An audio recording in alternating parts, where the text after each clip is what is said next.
Selamat sejahtera kepada semua. Hari ini, kami akan membentangkan mengenai jangkitan chlamydia dari segi definisi dan pendahuluan, cara penularan penyakit tersebut, faktor-faktor risiko, tanda-tanda penyakit, langkah-langkah yang diambil pada ujian saringan chlamydia, serta jenis-jenis rawatan. Untuk mengetahui lebih mengenai penyakit chlamydia, kami akan mendedahkan kepada anda beberapa maklumat penting mengenai penyakit ini. Dari segi transmisi, chlamydia paling berbahaya di negara-negara Asia Tenggara.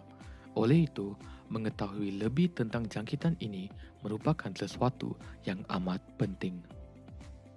Jangkitan chlamydia merupakan sebuah jangkitan yang melibatkan kegiatan seksual. Ia merupakan sebuah jangkitan yang kerap dialami oleh mereka yang aktif secara seksual. Chlamydia berpunca daripada sejenis bakteria ataupun dipanggil sebagai penyakit kelamin bernama Chlamydia trachomatis.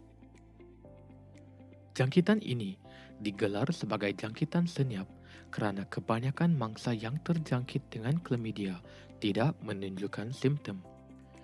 Jangkitan chlamydia merupakan jangkitan yang paling terkenal dalam kategori jangkitan genital.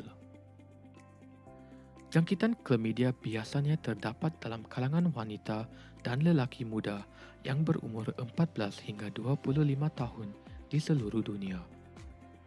Ini menjelaskan mengapa jangkitan ini merupakan jangkitan kelamin oleh sebab mereka yang berada dalam golongan umur ini mempunyai kadar hubungan seksual yang tinggi berbanding dengan mereka di luar skop umur tersebut. Bagi golongan wanita yang berpenyakit, jangkitan ini kerap bertumbuh atau menjejaskan kawasan alat sulit, terutamanya bahagian serviks.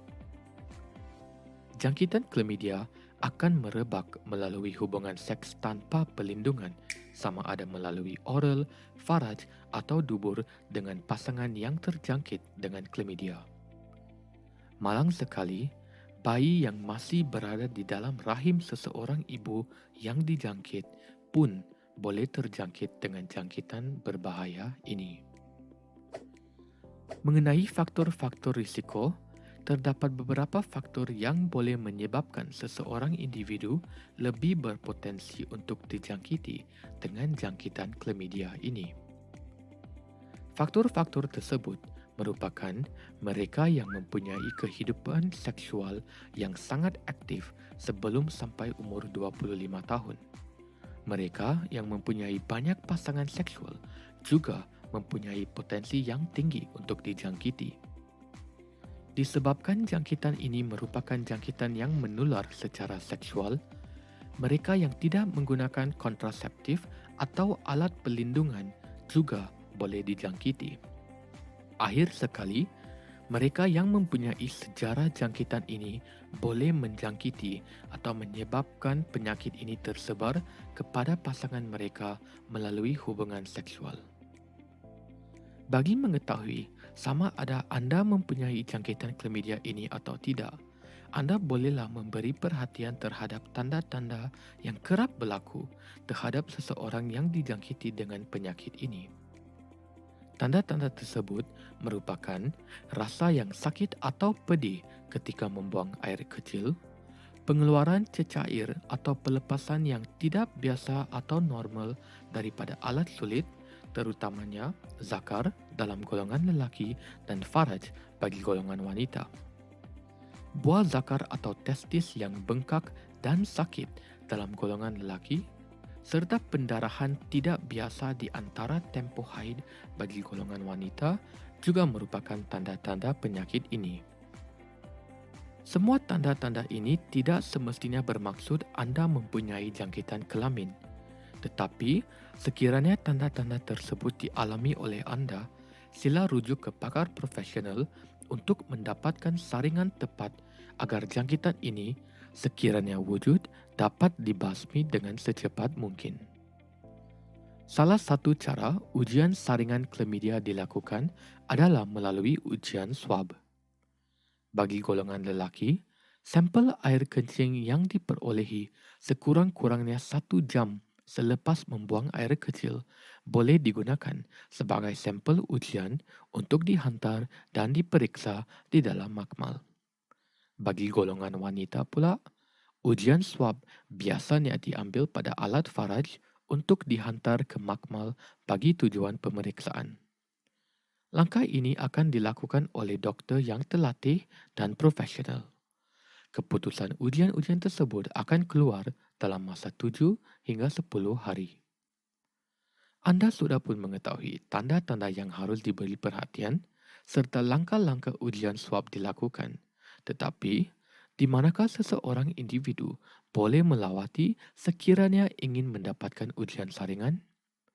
Anda bolehlah pergi ke klinik kesihatan tempatan, sama ada klinik swasta atau kerajaan, hospital kerajaan, serta klinik khas yang menyediakan saringan jangkitan seksual.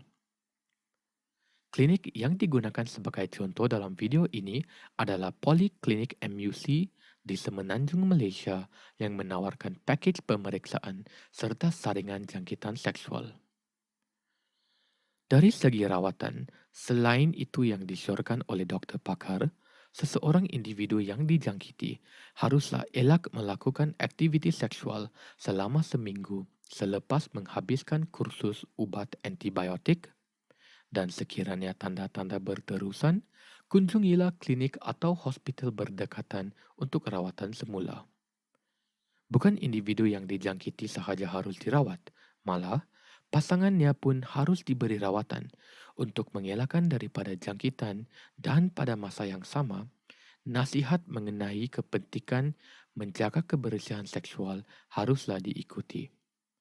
Akhir sekali, bagi mereka yang ingin melakukan aktiviti seksual, ingatlah untuk menggunakan alat kontraseptif atau pelindungan sebagai batasan terhadap penyebaran penyakit ini.